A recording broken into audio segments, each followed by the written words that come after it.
Hello everyone, welcome back to our new video. दोस्तों, आज की इस वीडियो में हम बात करेंगे गार्डन रीच शिपयार्ड स्टॉक के बारे में। और काफ़ी सारे लोगों के कमेंट्स मेरे वीडियो में आ रहे थे कि डिफेंस के स्टॉक्स जो हैं उनके पोर्टफोलियो में नहीं है। कई सारे डिफेंस के स्टॉक में काफ़ी अच्छा रन अप आ चुका है। तो आज की इस वीडियो में हम देखेंगे कि कौन सा एक ऐसा स्टॉक है जो कि एक रीजनेबल वैल्यूएशन पर है। And definitely we are talking about Garden Reach. लेकिन उसके पीछे की थीसिस क्या है, उसके पीछे का रीज़न क्या है, वो पता होना बहुत ज़रूरी है। And this video is not any kind of buy और सेल रिकमेंडेशन। और आपकी जानकारी के लिए मैं बता दूं, ये प्रॉफिट मैं बुक कर चुका हूं। ये इंट्राडे की ट्रेड थी मेरी। And thinking about to add this stock, क्योंकि आज सुबह ही इसके बारे में सोचा। टेक्निकली सेटअप अच्छा था, मैंने पोजीशन ली एंड स्क्वायर ऑफ भी कर दिया आज के ही डेट में, क्योंकि इट वाज नॉट एक्सपेक्टेड कि मुझे एक दिन में इतना ज़्यादा गेन मिलेगा और इतने से अमाउंट के साथ में। लेकिन आज की ही इस वीडियो में हम बात करेंगे गार्डन रीच के बारे में, इसकी कॉन कॉल को भी डिस्कस करेंगे, इसके गाइडेंस के भी बारे में बात करेंगे। सबसे पहले तो ये देख लिया जाए कि कंपनी का जब दिसंबर 2024 में कॉन कॉल हुआ था तो उस समय उनकी जो ऑर्डर बुक थी वो लगभग 23,000 करोड़ रुपए के आसपास थी। एंड इसके अगर मार्केट कैप की बात करें तो जब डिप हुआ था अभी रिसेंट फॉल में, तो डेफिनेटली इसका मार्केट कैप इसके ऑर्डर बुक से काफ़ी नीचे चला गया था। एक्सपोर्ट को लेकर के पिछले कॉन कॉल में इन्होंने गाइडेंस दिया था कि फ़िलहाल 4% है पूरे ऑर्डर बुक का, लेकिन कंपनी एम कर रही है कि उसको दोगुना किया जाए इन 1 ईयर। तो एक्सपोर्ट को जो रेशियो है ऑर्डर बुक का, उसको डबल करने की बात कर रहे हैं। एंड 4 फोल्ड जो है अगले 4 सालों में। तो यानी कि कंपनी का एक्सपोर्ट में भी काफ़ी अच्छा एक्सपोज़र बढ़ाने की कोशिश कर रही है। कंपनी की अगर हम क्वार्टरली रिजल्ट की बात करें तो आप देखेंगे 62% की ग्रोथ सेल्स में है। नेट प्रॉफिट 112 करोड़ से बढ़ करके 244 करोड़ इस क्वार्टर में रहे हैं। एंड कंपनी जो है 500-600 का सेल्स करती आई है और आप देखेंगे हर क्वार्टर में इम्प्रूवमेंट आपको देखने को मिली है। इस बार ब्लॉकबस्टर इनका रिजल्ट रहा है। एंड इनफैक्ट अगर फुल ईयर बेसिस पर भी देखा जाए तो 41% की ग्रोथ इस साल भी रही है। पिछले साल भी लगभग 40% से इनका रेवेन्यू ग्रो किया है और उसके पहले भी आप देखेंगे 45% से रेवेन्यू ग्रो किया है। एंड लास्ट कॉन कॉल की बात करें तो company has guided 20 to 25% CAGR for the next 4 to 5 years. अब कंपनी के अगर हम इस बार के कॉन कॉल को देख लें तो इस बार के कॉन कॉल में जो ऑर्डर बुक उन्होंने बताया वो लगभग 21,000 करोड़ रुपए का है।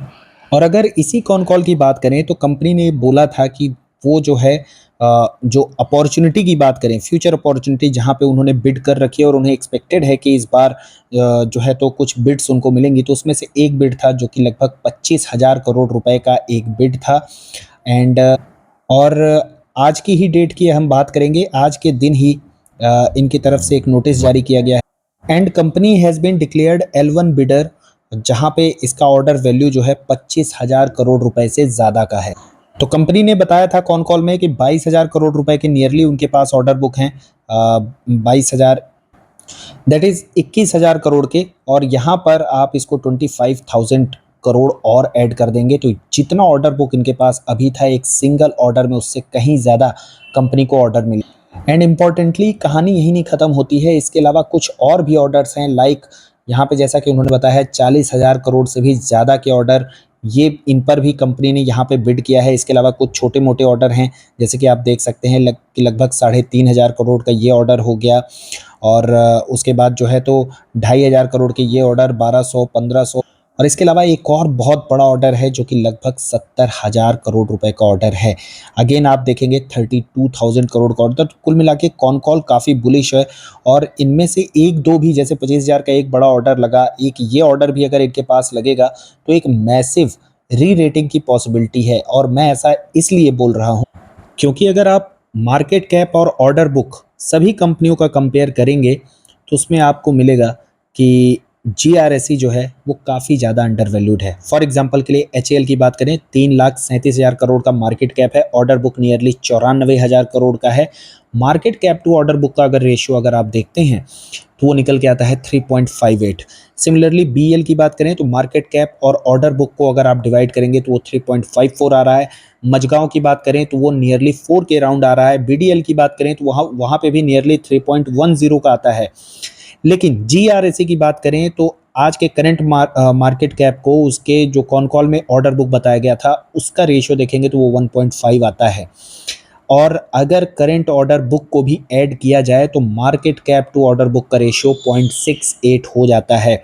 ऑल्दो मजगांव, जीआरसी, कोचीन तीनों ही कंपनियां शिप बिल्डिंग में इन्वॉल्व हैं और इनके मार्जिन्स भी कंपेरेबल हैं, यानी ऐसा भी नहीं है कि जीआरएससी 3-4% के मार्जिन पे काम कर रहा हो जिसकी वजह से मार्केट उसको जो है तो बहुत बढ़िया market cap to order book का रेशियो नहीं दे रहा है। इसके अलावा अगर आप गाइडेंस की बात करेंगे तो एचएएल में इस बार की कॉन कॉल में सिंगल डिजिट में गाइडेंस दी गई है, यानी लेस देन 10% का गाइडेंस दिया गया है। ऑल्दो जीआरएससी की बात करें तो यहाँ पे गाइडेंस 20 से 25% सीएजीआर का है, वो भी नेक्स्ट 4 to 5 ईयर्स के लिए।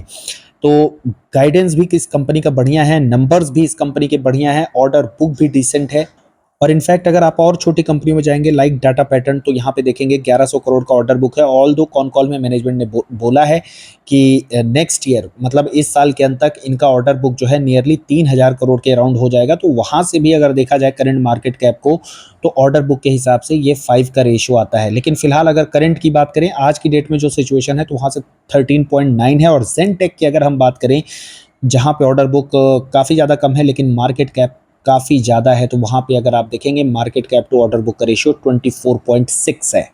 And this is the reason कि मुझे लगता है कि जीआरएससी में अभी री रेटिंग की पॉसिबिलिटी ज़्यादा है क्योंकि यहाँ पे वैल्यूएशन जो है काफ़ी कंफर्टेबल है as compare to peers, market cap काफ़ी कम है as compare to order book. And weekly time frame में देखा जाए तो यहाँ पे हमें एक ब्रेकआउट देखने को मिल रहा है, ऑलमोस्ट ये ब्रेकआउट है। डेली टाइम फ्रेम में भी देखा जाए तो यहाँ पर पे जो क्लोजिंग है, क्लोजिंग ने डेफिनेटली ब्रेकआउट दिया है। एंड आज की डेट में मैंने यहाँ पे इसमें से प्रॉफिट बुक इसलिए कर लिया क्योंकि मुझे अभी भी एक्सपेक्टेशन है कि हो सकता है कि ये स्टॉक एक बार फिर से 2500-2400 के लेवल दिखाए एंड वहाँ पे मैं डेफिनेटली फिर से एंटर करने की कोशिश करूँगा।